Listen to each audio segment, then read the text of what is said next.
बिस्मिल्लाहिर्रहमानिर्रहीम। अस्सलामुअलैकुम। अक्सर बच्चे नाश्ता करने में काफी नखरे करते हैं और कुछ बच्चे तो अंडा खाना पसंद ही नहीं करते। हम सब यही चाहते हैं कि हमारे बच्चे ऐसा नाश्ता करें जो कि हेल्दी हो। तो आज हम आपके लिए लाए हैं बहुत ही हेल्दी नाश्ते की रेसिपी। तो चलिए बनाते हैं मजेदार सा नाश्ता। बहुत ही क्विक और इजी ब्रेकफास्ट बनाने के लिए हमने एक बाउल में 1 कप मैदा ऐड किया है। आप मैदे की जगह आटा भी ऐड कर सकते हैं। 2 खाने की चम्मच के बराबर हम इसमें सूजी ऐड करेंगे। अब इसमें हम पानी ऐड करेंगे। 1 कप के बराबर हमने पानी ऐड कर दिया। अब हम इसकी अच्छी तरह मिक्सिंग कर लेंगे। बहुत ही अच्छी तरह से हमें इसे मिक्स करना है। आप आटे के साथ भी ये रेसिपी आसानी से बना सकते हैं। ये बहुत मजे की रेसिपी बनती है, बच्चे बहुत पसंद करते हैं और बहुत आसानी के साथ खा भी लेते हैं। अब पानी हमें थोड़ा सा कम लग रहा था तो इसमें हमने थोड़ा सा पानी और ऐड कर दिया। अब ये डिपेंड करता है कि मैदा या आटा कितना पानी लेते हैं, क्योंकि सबकी क्वालिटी अलग होती है। अच्छी तरह से हमने इसे मिक्स कर दिया। क्योंकि हमने इसमें सूजी डाली है तो हमने इसे थोड़ा सा पतला रखना है, क्योंकि सूजी पानी एब्जॉर्ब करती है। इसके बाद हम इसमें 2 अंडे ऐड कर देंगे।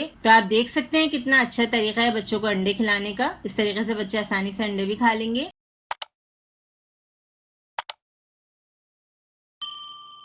अब बैटर में हम हस्ब जायका नमक, कुटी हुई काली मिर्चें और थोड़ी सी हम लाल मिर्चें ऐड कर रहे हैं। तो बहुत ज्यादा स्पाइसी नहीं बनाएंगे, क्योंकि बच्चों को खिलाना है तो बच्चे ज्यादा स्पाइसी पसंद नहीं करते। अब अच्छी तरह हमने इसे मिक्स कर लिया। हरा धनिया ऐड कर देंगे हम इसमें। एक हमने इसमें हरी मिर्च ऐड कर दी है। टमाटर ऐड किया है, लेकिन टमाटर के हमने बीज निकाल लिए हैं। तो 2 टेबलस्पून के बराबर टमाटर और 1 टेबलस्पून मैंने इसमें गाजर ऐड की है। 1 टेबलस्पून इसमें हमने बारीक काट के शिमला मिर्च भी ऐड कर दी। तो ये बहुत अच्छा तरीका है कि आप बच्चों को वेजिटेबल्स खिलाएं। अब पैन में थोड़ा सा ऑयल डालकर हमने ऑयल को फैला दिया था। अब आप देख सकते हैं हमने जो बैटर तैयार किया था उसको हम पैन में डाल रहे हैं। तो बहुत ज्यादा बैटर एक साथ यूज नहीं करेंगे। 1/4 कप के बराबर मैंने ये बैटर लिया है। फ्राइंग पैन हमारा छोटा है तो आपकी मर्जी है कि आप छोटे साइज के बनाएं या फिर बड़े साइज के। तो बहुत ही अच्छा सा यहाँ पे हमारा नाश्ता रेडी हो रहा है। दोनों साइड से हम इसे अच्छी तरह पकाएंगे, गोल्डन कलर का फ्राई कर लेंगे।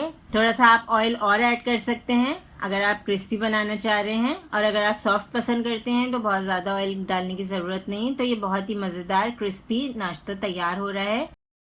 हमने रोल बना के बच्चों को ये मजेदार सा नाश्ता सर्व कर दिया था और इसके साथ थोड़ी सी सैलेड भी डाल दी थी। तो ये बहुत ही हेल्दी ऑप्शन है, आप जरूर ट्राई कीजिएगा। अल्लाह हाफिज।